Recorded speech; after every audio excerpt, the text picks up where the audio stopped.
And I'm Nathan. Today we're in downtown Columbus, Ohio, at the Elevator Brewing. It's been here since 1999. We're going to be discussing with them their winter warmer style. You got two different kinds of winter warmers, your American and your English style. The English style uses more malts to accentuate the flavor, while the American style uses more herbs and spices. Today we'll be brewing the beer with the Brewmaster, as well as talking with the owner of the Elevator Brewing Company. Later, we'll be going to the Blue Tea Turtle and Spice Company up in Westerville, Ohio, to take a look at the herbs and spices that go into the beer. And later, after that, we'll be cooking with it. So let's go inside and meet up with our friends, and let's go behind the tap.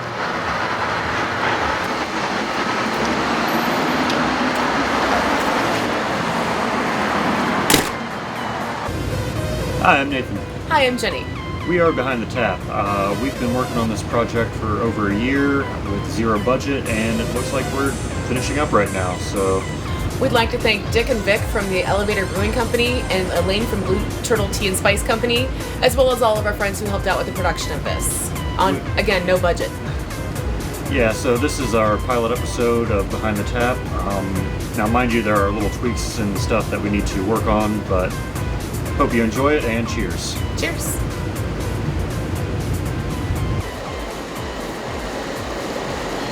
Today we're in Columbus, Ohio, at the Elevator Brewing Company, and we're here to meet with Dick.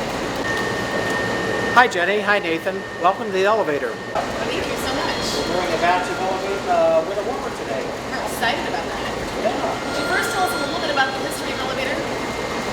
Elevator Brewing Company started in Marysville, Ohio in 1999. A very small town, 13,000 people. And we partnered with some people that owned an old grain elevator. They put in a bar and restaurant, and my son and I put in the brewery. And unfortunately, they didn't know how to romance craft beer, and so we languished out there until 2009, and we brought our brewery over to this facility right here in town. Oh, fantastic. It's so convenient that it's so close to your draft house. Oh yes, the draft house, as I mentioned, we weren't selling a lot of beer in Marysville, so we opened up the restaurant, which dates back to 1897, and it was a great place for us to feature all of our beers. So we have 14 beers on the restaurant at any time. It's beautiful. Inside over there. Yes, it's on the historic registry, and we couldn't find a better place to bury our craft beer. Fantastic. Now, you mentioned that we're brewing the winter warmer today. Could you tell us how long you've been brewing that? We've been brewing winter warmer for 5 years.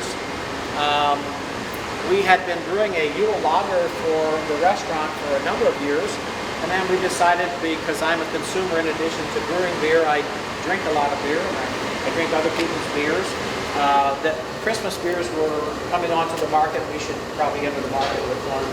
So we, our brewer master Vic, we talked, and we decided we'd take an English brown ale and spice it up with cinnamon, nutmeg, and ginger.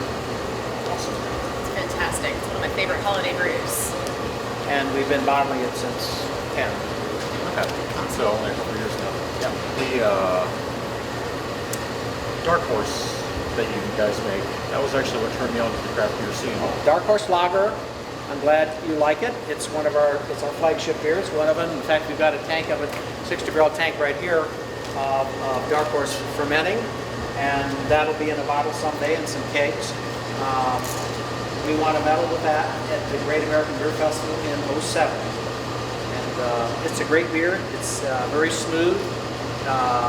Many people drink with their eyes, so they think that Dark Horse is going to be a little darker, a little rougher than it is. And I'm just saying, we challenge people at the restaurant to put a blonde lager and a Dark Horse beside it, and not look at it and drink it. They can't tell which one is the dark beer. It's so smooth. It's very smooth. Yeah, very smooth. Speaking of smooth, let's get on with brewing of the winter warmer. Okay, let's meet Vic. Vic, How you doing? Vic, nice to meet you. How you doing? Let's go behind the tap. Make some winter warmer. Let's go behind the great. tap. So Vic, what kind of grain do we have here today? This is just basic 2-row. This is like basic malt. Okay. Every beer takes it. Your base malt's basically just for your sugars. Okay. So like say you're making light beer, you would use pretty much all base malt. with a little extra stuff added in. Okay.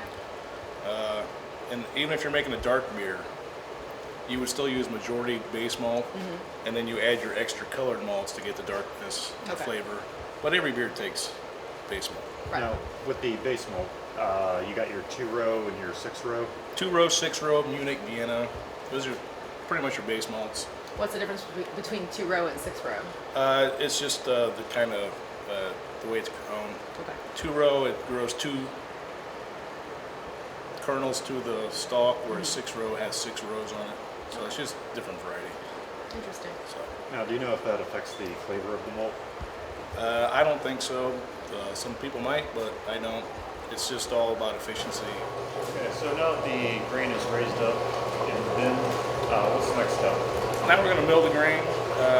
Milling is just basically cracking the grain open, because I'm interested in the starches inside the grain. So the way to get to those is to crack open the grain, so I can mix with the water and get all the sugars out for making the beer. That's what the base of it. I'm after the sugars inside the grain. Right. So, roughly how long does this process take? This is going to take about 20 minutes. We got it rather quick melt, so ours goes faster than most. A little dusty, a little loud, so here we go. From mill, where does the grain go? It's going to go into the mash tun. That's where you mix with the water. Specific temperatures for specific beers. Usually anywhere from 148 to 162. Just depends on what beer you're making. So. Now, darker beers like the winter warmer, what's the prime temperature for that? Our strike temperature is going to probably be 165, which will give us a mash temperature of about 154. The higher the temperature, the more malty the beer is. Right now, we're starting to mash in. When you mash in, it's specific temperatures of water, just specific amounts of water. So right now, it's adjusting the temperature, mixing the hot and cold water together. Right now, I'm just mixing inside the tank. So he's just monitoring to make sure it stays at that temperature. It's very important. Specific beers need specific temperatures, depending on what you're looking for in your beer. This is the winter warmer, so we're looking for a little bit more maltier beer.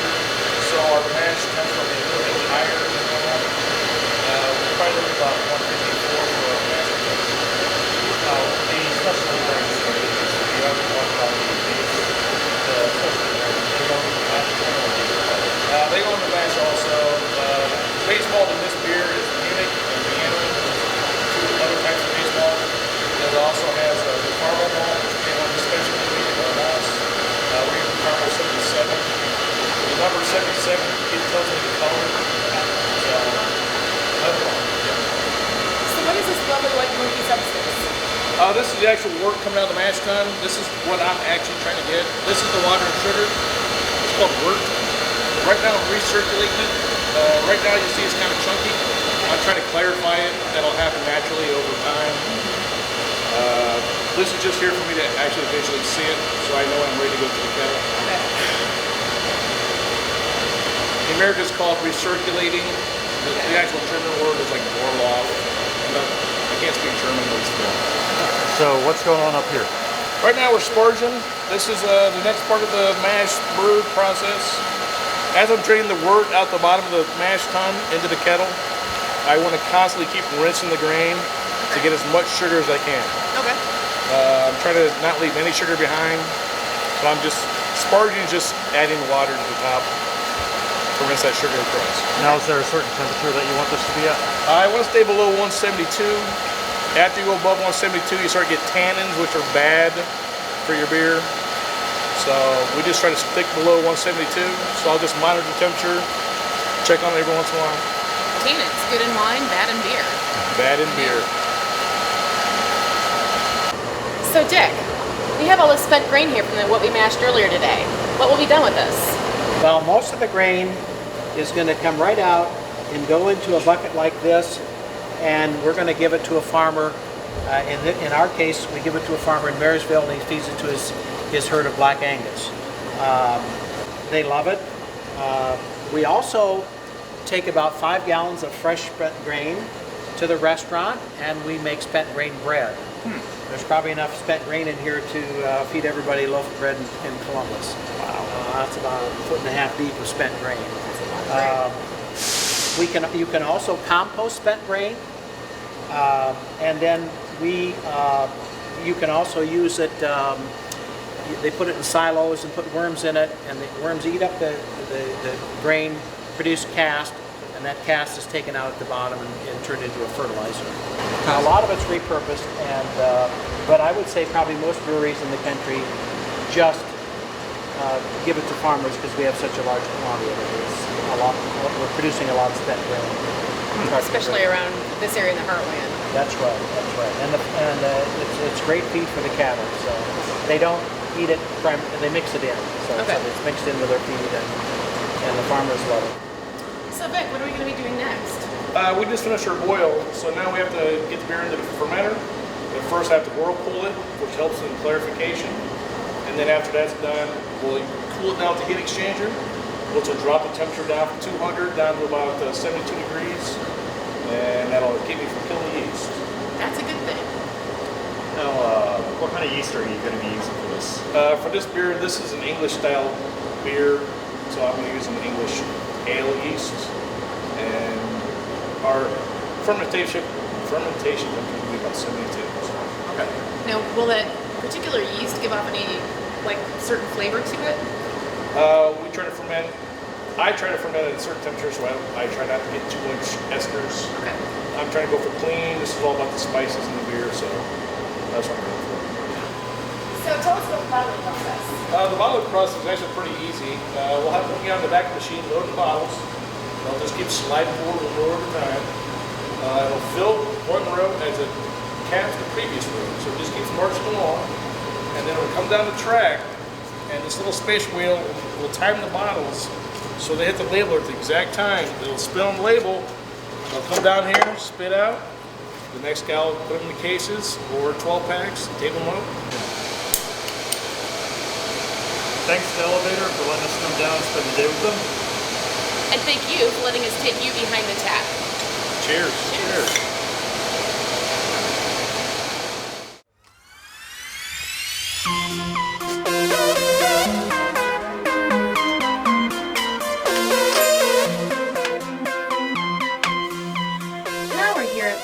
Tea and Spice Company in Westerville.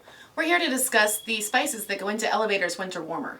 We're going to be discussing with the owner, Elaine, the cinnamon, nutmeg, and ginger that go into this fantastic brew. Hi, Elaine. Hi, Jenny. How are you? I'm Hi, well. Ethan. How you doing? Good to see you. Great to see you again. We were brewing some beer earlier today with our friends over at Elevator, and we were noticing that they were using some spices, cinnamon, nutmeg, and ginger. So we were wondering if we could find out a little bit about these. Sure. Did you know there was a cinnamon tree? No. Did not. That's where the cinnamon sticks come from.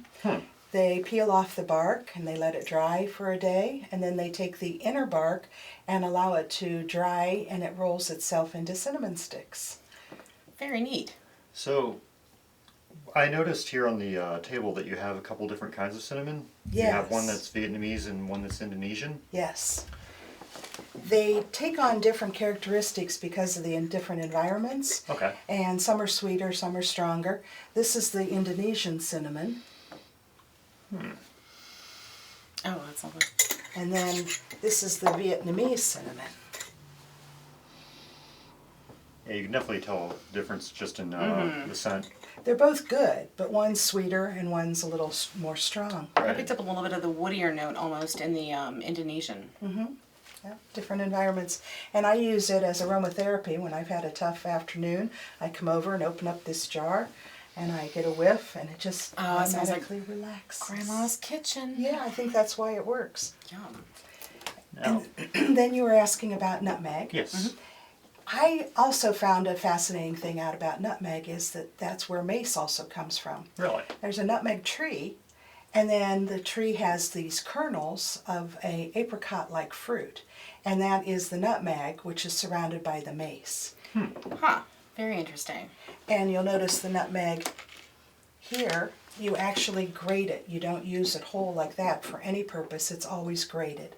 Now, but you sell it whole, so I would have to grate this at home Yes. if I were to purchase it Yes. like this. I also do sell nutmeg powder, which is the work is already done for you. Is there an advantage to one over the other?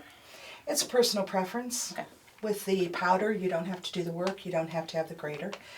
You probably have a more direct flavor when you grate it yourself, but there's very little difference. Okay.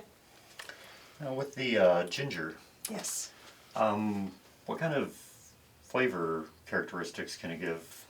Like what kind of, can it assist with the flavors of nutmeg and cinnamon? I think all spices are going to complement each other and bring out flavors, the ones that you typically use together. Okay. So one enhances the flavor of the other. You kind of get the yin-yang thing going on. You also have powdered and whole fresh ginger. And the powdered has a slightly different type of flavor, a little more peppery perhaps, they say. And if you're using one for the other, you want to be careful with your substitutions. People tend to use too much the first time they do it with the powder. You need to check to see how intense your particular ginger root powder is. So it's typically, you start off with like 1/8 of a teaspoon to the recipe recommends 1 tablespoon. Okay. Okay. And then if you, over time also, most dried spices will actually like lose their flavor. So you want, it would be fresher, I would assume, than, like if it's got the stronger flavor. Well, the good thing about the spices that I get are they're coming directly from the supplier Okay. who procures them. So I'm getting stronger, fresher spices than what you would find in a grocery store where they've been sitting in a warehouse for who knows how long.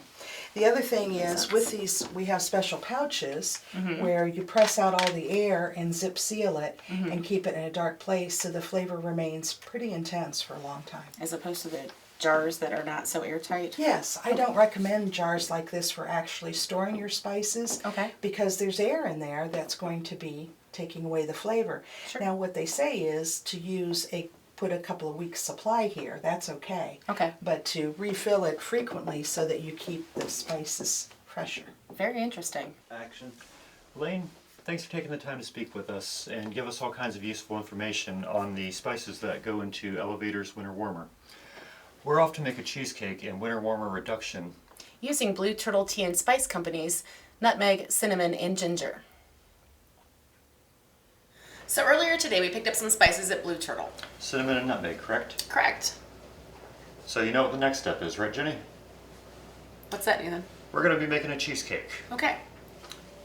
I'm excited because you're not allowed to show up at any family event without a cheesecake in hand. Or most of my other friends' houses. Today we're going to be using ginger snaps for the crust instead of the traditional graham cracker crust because it'll give more of a holiday feel to the cheesecake. True. So first thing we need to do, What's that? make the crust. All right.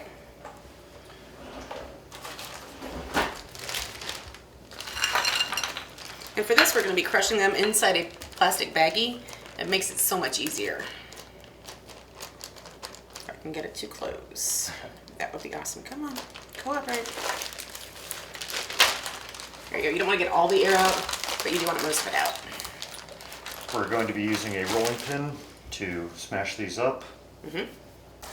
Now, as I'm crushing these, it should be noted that the oven should be preheated at 350 degrees Fahrenheit, as that will be the temperature that we pre-bake the crust at, and the temperature that we will be baking the cheesecake at. Indeed.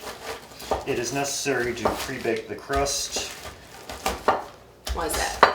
otherwise it'll get all soggy and not set up right, Okay. which is absolutely terrible and a travesty to a cheesecake. We want good cheesecake. Okay, it's important to add the sugar to the ginger snaps before adding the butter to make sure that it's all nice and perfectly blended and consistent. I'm going to go ahead and stir this up. While you're doing that, I'm going to go ahead and grab the plate. Awesome. Just want to make sure all the ginger snap crumbs are moistened. That looks about perfect. Does look good. Now, we do not need to grease this beforehand because of the butter in there already. Okay. So all we need to do is just pour it in, Perfect. and we start forming it. And this is where it gets a little bit messy. That's all good though. Exactly. Yeah. Okay, so we're just gonna kind of press this around and make a nice uniform shape for this. And then it goes into the oven for about 10 to 12 minutes. 350 oven, correct? Yep. Okay, now that the crust is in the oven, we will be making our filling with 2 8-ounce blocks of cream cheese that have been softened and 2/3 cup of sugar. So let's go ahead and get this in here and go to town. Now I would like to add that normally I use vanilla in the pie filling, but at the same time, with the reduction that we'll be making later, I feel it's not really necessary for today. So let's get this going. So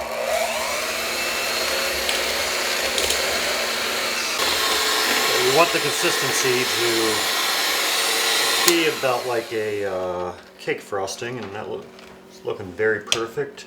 So now's the time that we add our 2 eggs. We just kind of want to add them because they're going to add the proteins and everything else to give this a nice form. And that's when we blend this again, and we just want it to be a nice smooth and creamy texture. So let's go ahead and get this done.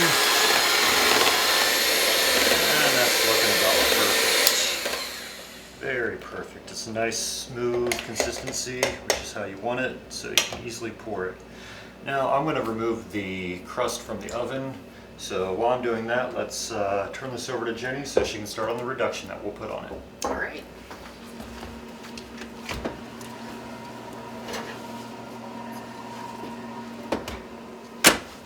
So I'm going to be making a winter warmer reduction to top the cheesecake with. I'm going to start by peeling and slicing some ginger. Just kind of peel the end of it off with a vegetable peeler. Works great for this. You know, if you're not going to use the whole thing, don't peel the whole thing, otherwise you'll lose that ginger. So I try to avoid wasting food for that. So now that that's all peeled up, I love the smell of fresh ginger. Got that. All right, then we're just going to slice it till about a 1/4 inch thickness. And that should be good. We're also going to grab one of the Elevator winter warmers. Pop it open. A little quality assurance test here. That's perfect. For this, we'll also need the Blue Turtle nutmeg and the Blue Turtle cinnamon sticks, both of which are whole. I'll get to that in a minute. And we're going to move this over to the stove. You want to preheat your pan by putting on a medium-high and just letting it warm up first. Once it's at a good heat, go ahead and pour in the beer. And we're going to add about 4 slices of ginger. We're also going to add 2 sticks of cinnamon that are whole. Just pop them on in there. And we're going to fresh grate some nutmeg. Whole, so that you bring out the natural oils that are in it. Just like that, and that looks just about perfect. And just give it a little stir. And let it go, and in about 10 to 15 minutes, it'll be ready. During that time, that's the perfect amount of time to fill our cheesecake crust that we've already made and let cool. Alright, now that the crust is cooled, let's go ahead and pour the cheesecake mixture into here. Now with this, we'll be wanting to cook it for about 30 to 40 minutes. We'll just want to make sure that it's all nice and smooth, kind of balanced in here, that way you don't get any air pockets. And that's pretty good. Set this off to the side.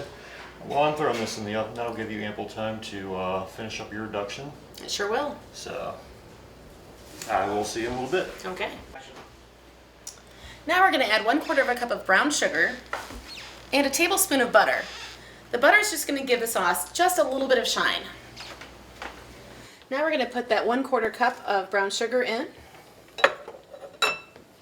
And since it has about a minute to go, stir that down. Make sure all that brown sugar gets nice and dissolved.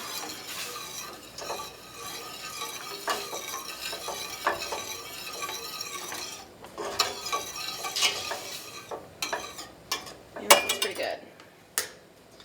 And then we're going to add a tablespoon of butter just to give it some sheen.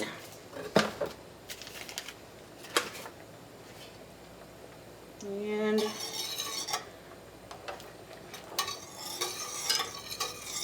stir it in until it melts.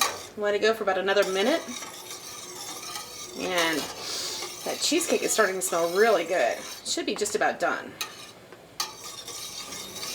Nathan, that cheesecake is smelling really good. Is it about done? Yes, it is. Okay. Now is my favorite part of the show, when we get to taste the fruits of our labor. Now, normally you would let a cheesecake cool down for about a half hour before you put it in the fridge for about 4 hours or so. But due to time constraints, we have one already made. So I'm going to work on cutting this. Jenny, would you grab the reduction? I certainly will.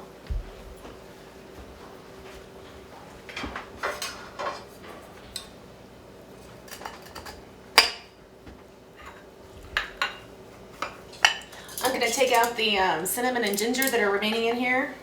You would not want to bite into a whole piece of either one of these. They're just not good flavor. This is looking beautiful. Yes, it is.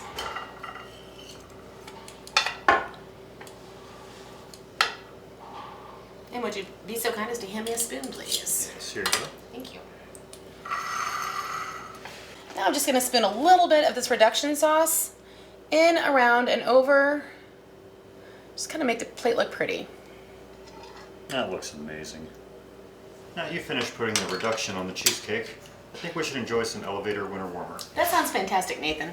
To our friends at Elevator, thank you for letting us come down and tour your beautiful facility. And to our friends at the Little Cheat Spice Company, thank you for sharing your knowledge of spices with us.